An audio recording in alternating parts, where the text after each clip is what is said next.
Hello, my name is Nathan Ben Houdnos, and I'm here to talk to you about Train but Verify, which is about getting towards practical AI robustness. First, a word from our lawyers. And now that we've put that up on there for a second, what do I mean about AI robustness?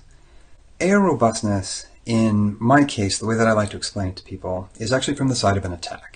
A popular taxonomy is the Beeler taxonomy, which states that a attacker can make an ML system learn the wrong thing, do the wrong thing, or reveal the wrong thing. Those are obviously the wrong things to do.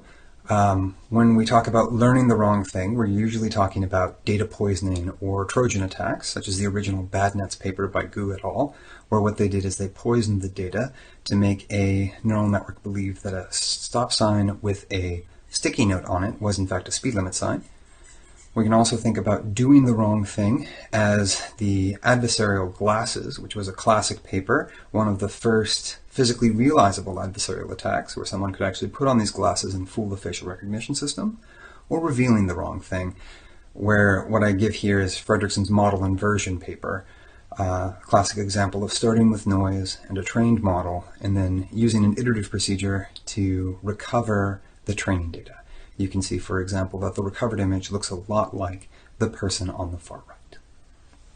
So these are the things that an attacker can do. Well, what can a defender do?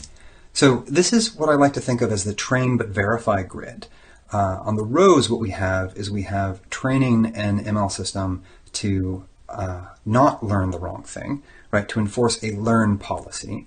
Training a system to enforce a do policy so it doesn't do the wrong thing, and similarly for reveal, so it doesn't reveal the wrong thing, right? And if you put all of this effort into training your ML system to not learn the wrong thing, one of the things you're definitely going to want to do is you're going to want to verify that it didn't learn the wrong thing. And when you have that kind of matching training and then verifying posture, that's where you get a lot of the current work on that diagonal. So for example, IARPA's TrojAI program, DARPA's GUARD program, and a variety of other programs led by particular agencies. However, although there's a lot of work that needs to be done on the diagonal, for the DoD to get practical use out of this research, we have to consider more than just the diagonal, right? The DoD often does high stakes actions. And so they're going to definitely make sure that their systems are trained to not do the wrong thing, but they also often train on sensitive information, so they also need to make sure that they don't reveal the wrong thing. So what happens here when you in fact train a system to not do the wrong thing? Does it reveal too much? Well, it's been known for a long time that when you defend against do policies, your adversarial examples that you generate against those models do in fact reveal some information about the training data. This is a chart that we used to motivate one of our recent papers. In the chart, you can see on the y-axis we have the accuracy of the model, and on the x-axis we have the amount of changes that an adversary can make to a given image in order to fool the model. We have two different models compared. We have a model that is in blue, the standard model, that is not trained in any particularly robust way. And then we have a defended model, which in this case is actually trained with Madry PGD. And so what do we see here? We see that the model that is standardly trained, or is trained in the standard fashion, it starts off with a picture of a bird, and then the adversary adds an imperceptible amount of noise, and now the accuracy completely tanks. And the standard model is not robust to adversarial manipulation, and if we go all the way to the full strength adversary where they can change a whole lot of the image, it just looks like a noisy image of the bird. We didn't learn anything about the training data, but we also didn't have any robustness to this kind of attack. For the orange curve, we see different behavior, where over time, as the strength of the adversary increases, two things happen. One, the accuracy goes down slowly, but also the image itself begins to resemble something that you would expect from the target class. So for example, as we move from bird to ship, it begins to look like a ship. So there's not really a surprise that when the adversary can make your image look like a ship, that your classifier thinks that it's a ship, right? And that's one of the things that happens with these do policies, in some sense that they work, and so they end up revealing information about the training data. So that's a nice academic example that shows how you can do it. What about a more practical example about the kinds of information that you can learn? So here, what we go over is, again, we go over a model that is making high-stakes decisions. So it has a do policy that it's enforcing, and it also has a reveal policy that it needs to enforce because it's trained on sensitive data. The attacker's goal in this case is to understand how a particular class, in this case the horse class from the CFAR10 dataset, was collected. And what the attacker is going to do is they're going to generate a series of adversarial examples. So if we start, for example, if the attacker starts at that seed column where they start with the white horse, the brown horse, and the other two horses, then what they do is they generate, starting with that seed, an adversarial example for the deer class. What we can see is that now the model shows that these images look, in fact, like deer, where they have antler-like structures, right?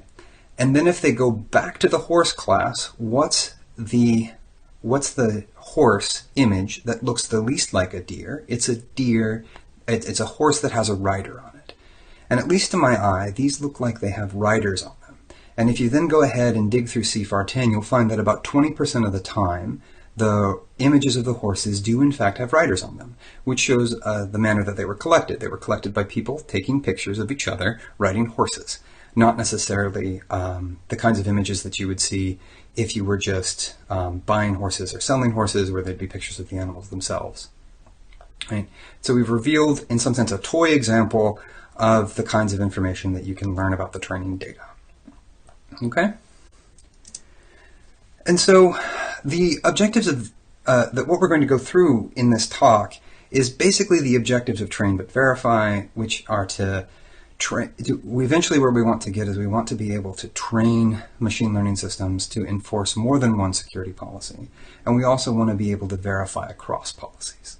And for this particular talk, we're going to go through one of our recent outputs where we explore exactly what's happening between training to be defended against a do policy and then what kind of information that reveals. And then we're going to end the talk with an explicit ask where I want each of you, as we sort of run through this talk, right, to think about, from your perspectives, which are the off-diagonals that are most important, which are the policies that you and your agency or your community are most interested in. It might not necessarily be do reveal, so happy to get that feedback at the end of the talk. So let's go ahead and get started with more the meatier piece of the talk. On the images that I'm showing you here are a movie of adversarial examples that are actually walking through the space. We've got a trained model, and then we went from airplane now to car, and then we're going to go through all of the other classes of CFAR10, and you can see the kinds of information that we're able to get out of these models, just at sort of interesting artistic level, right? And then on the math side, what is a sufficient condition for training a convolutional neural network such that adversarial examples against that trained model are recognizable to humans? That's the question that we're going to try and answer. The way that we're going to do it is we're going to go through a comparison of some of the state-of-the-art defenses. We're going to look at Madry's adversarial training, and we're going to look at trades and both of their approximate methods. And then we're going to basically state a lemma that we proved in our paper. And then we're going to go through some experimental results about whether or not the kinds of things that tie these methods together, specifically these gradient penalization methods, are sufficient for recognizability. And then we're going to close with a couple of thoughts on privacy. So let's get started. So if we're going to defend against do, it's useful to start off with what undefended training looks like. So the way that we normally think about this is that we are minimizing the expected loss, but not any particular further regularization. If you are, for example, going to train against, if you're going to try and make sure that you're not going to be fooled by an adversary, one thing that you might want to try to do is bring that adversary inside of your training process. So Madry's approach literally trains on adversarially perturbed stuff only. They get their training data, they allow an adversary to perturb it within a certain bound, literally allowing the adversary to maximize the loss, and then you try to minimize your loss after your adversary already had a shot at it. Another method called trades breaks it into two different pieces, where what we have is we have a term that is about the just standard training, and then we have a regularization term that allows the adversary to, again, mess with things. And then this method literally does, through beta, trade off those two concerns. Okay? And so looking at these, you might think that they're pretty different. Turns out that they're actually very similar. So let's go ahead and dive into Madry real quick. Since Madry's internal adversary, at least as we're writing it here, has that delta that's added to x, and delta is meant to be small because it's just an adversarial perturbation that cries out for a Taylor expansion. So you go ahead and do the Taylor expansion, and then what you end up with is you again end up with two terms, at least to first order, where it ends up frankly looking a whole lot like trades, where you have a term that is about maximizing the accuracy as though it was an undefended model, and then a term that's about the gradient penalization. The way that the details of how you calculate this gradient penalization ends up connecting you to a bunch of different methods like Ettman et al. And Finley and Oberman and Roche and Doshi-Velez. But the high level piece here is that what you're doing is that you're penalizing the gradient. And you can see pretty quickly here, and we go over this in the paper, is that as you're penalizing the gradient, what you're actually doing is you're driving down the local Lipschitz constant, right? You're smoothing the model. So you're not only making the model, you're not only concerned with how accurate the model is, but also how smooth the model is, right? And so that's more or less what Madry and those approximate methods are doing in a nutshell. So what's trades doing? Turns out that trades is basically doing the same thing. One way that you can see this is you can plug in for the loss function, cross entropy loss, which can be written as an entropy term and then a KL divergence term. And then if you throw that into the maximization, you can immediately recover the piece that Miyamoto et al. Studied in their virtual adversarial training paper, connecting trades and VAT directly. These were, of course, proposed in different ways. But this is a direct connection to the actual mathematics behind them. And then if you start with that, what you can do is you can then again do a Taylor expansion. And when you do the Taylor expansion, what it ends up you're doing is you're actually maximizing the Fisher information matrix. That is, in fact, a Rayleigh coefficient. So it's just the largest eigenvalue of the Fisher information matrix that you end up driving down. So to back up, instead of penalizing the gradient like Madry is doing, what you're doing is you're in some sense penalizing the Jacobian, which is represented here as the largest eigenvalue of the Fisher information matrix. And again, depending upon the particular method that you use to estimate that eigenvalue, you come up with a variety of different methods that have appeared in the literature for making these kinds of models more robust. All right. So what we've done is we've connected all of these methods in some concept of smoothness, right? Madry, trades, and all of their approximate methods are in some sense smooth, right? And so what you can see here, we're just showing you a picture of trades. This is the half moon data set where you have sort of an arch of blue and then a valley of red. And on the left, you have sort of the standard way that you fit these models, or just a standard neural network, and you recover a nice boundary in between them. And then if you start at a point and then make adversarial perturbations following the gradient, they end up making those nice little trail structures, right? Then if you increase the regularization, you can see that this is getting smoother. Things smooth out a little bit. They just, I'll say it again, they smooth out. And specifically what they're doing is it's driving down the local Lipschitz constant. This is a limit that we prove in the paper. And if you over smooth them, you approach linearity. Okay. So now that we've done a little bit of a deep dive into the mathematics, let's come up for air and let's look at some experimental results. Is this kind of smoothness that we've outlined a sufficient condition for recognizability? And so to do this, I'm just going to show you some pictures and argue that it is, in fact, a sufficient condition. But before I do that, the thing that I'd like to show you is I would like to show just an evaluation on the do policy, because each of these defenses have, in some sense, differing degrees to which they work.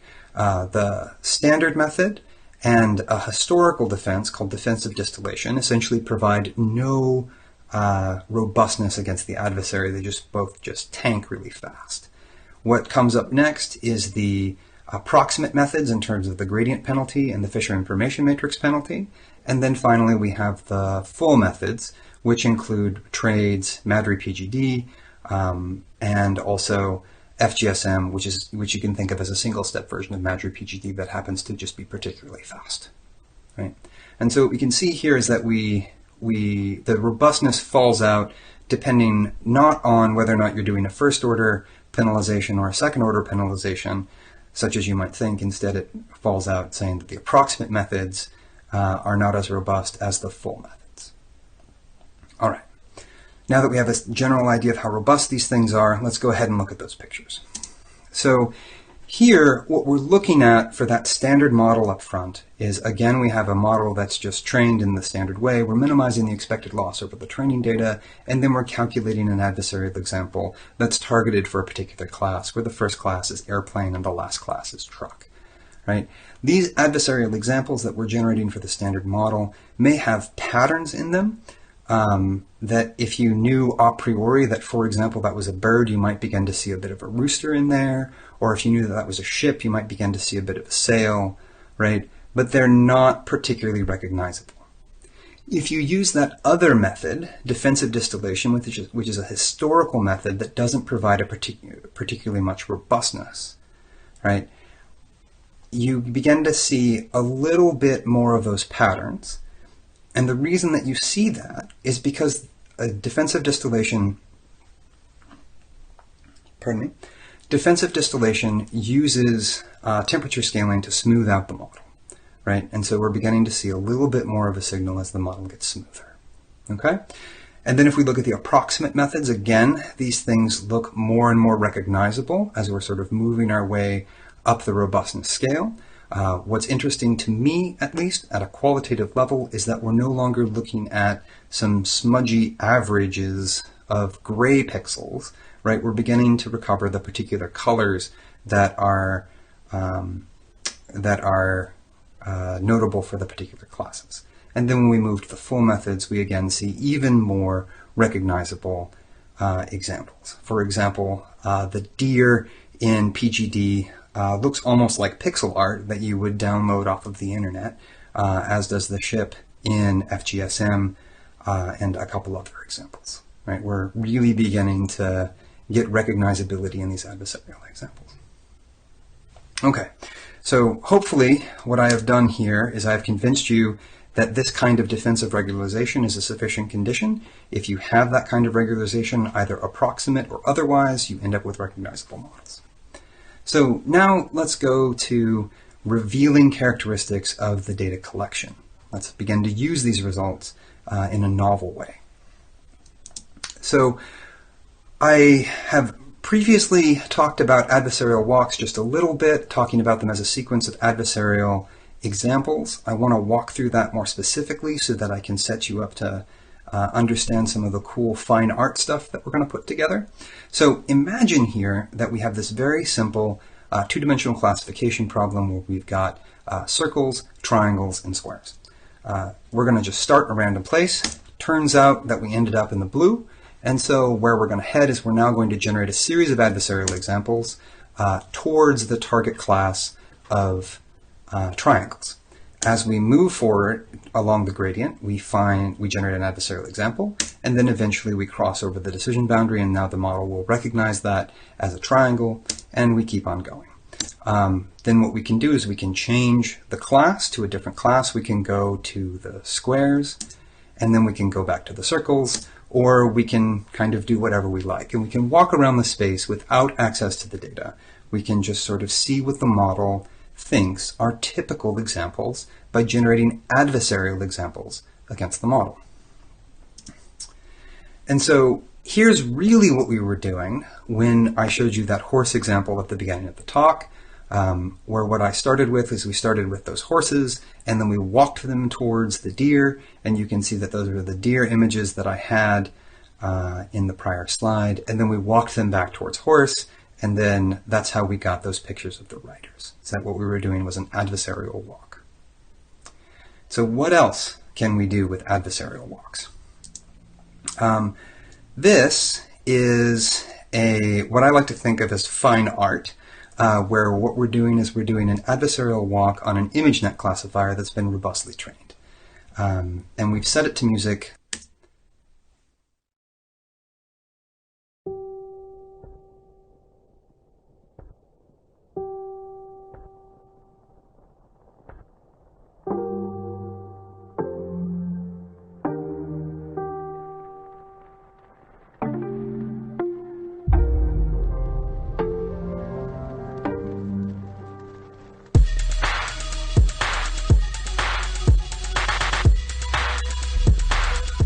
Okay, and I'll just go ahead and leave that going, even though I'll kill the sound so I can still talk.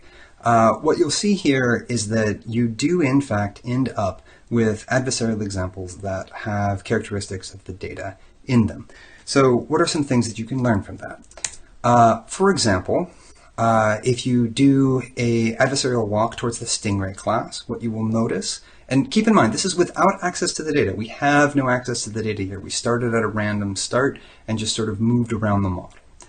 What you'll find here is that we do get something that looks a lot like a stingray, and then we get something that looks a lot like a person who's swimming in the water with the stingray, right?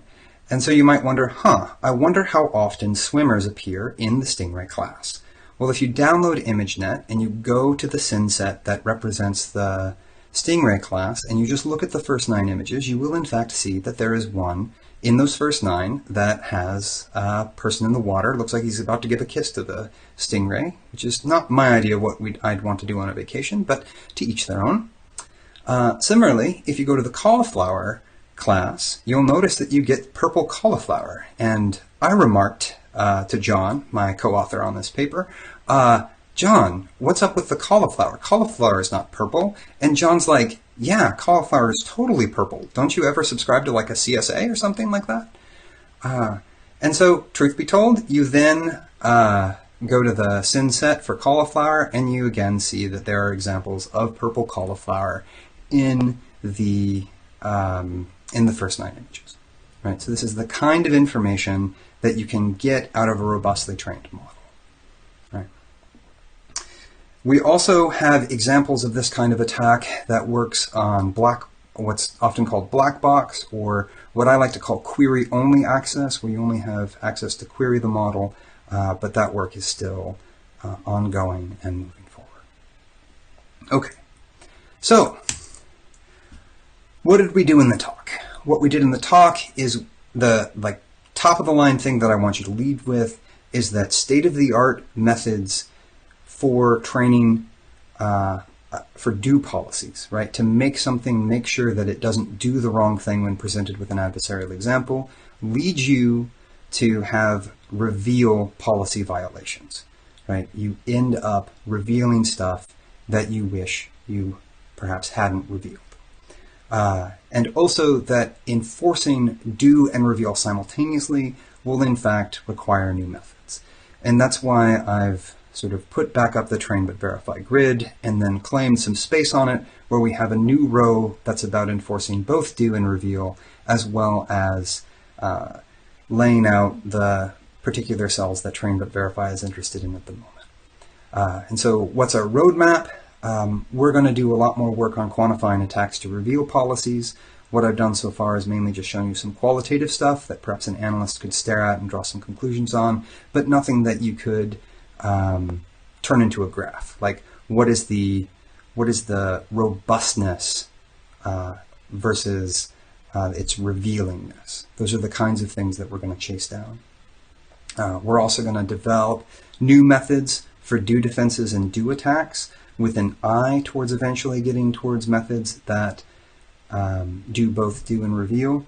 And we're also going to develop some new methods to verify do policies more efficiently so that we can more efficiently use them against reveal policies, right? Where we train to reveal not to reveal the wrong thing, we can also more quickly verify that they won't do the wrong thing either.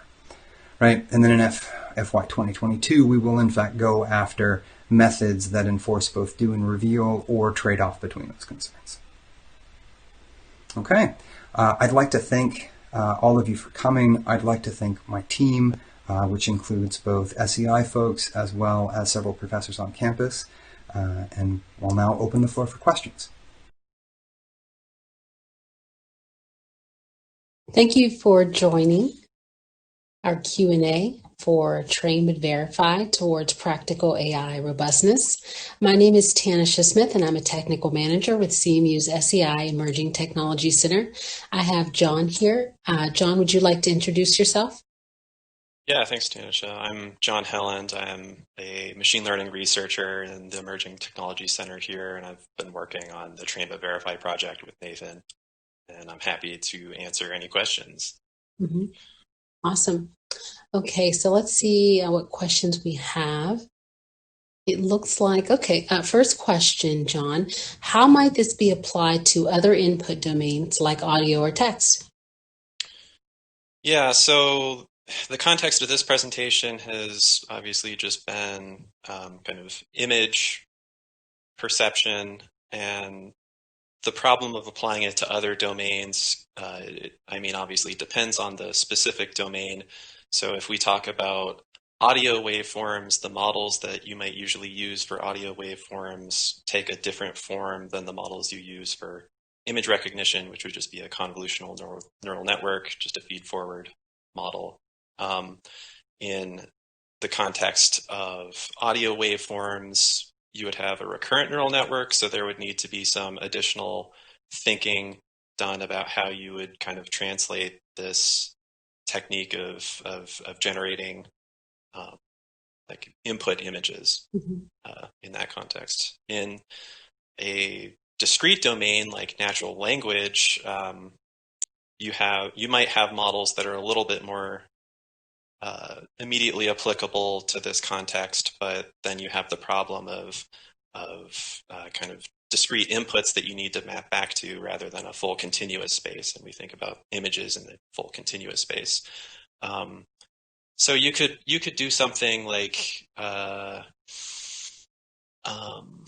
basically take the model after the embedding layer for an NLP model, and then maybe you could compute gradients with respect to that version of the space, and then you could do a sort of nearest neighbor thing with respect to the collection of natural language tokens that you have. But yeah, it's not really a resolved thing. It's not something we've looked into, but I think it would be definitely interesting to consider other domains. Okay. It looks like actually we got another question. Does this attack also suffer from mode collapse like generative adversarial network models tend to do? Yeah, that's actually pretty interesting. So I have noticed some things that are kind of similar to mode collapse.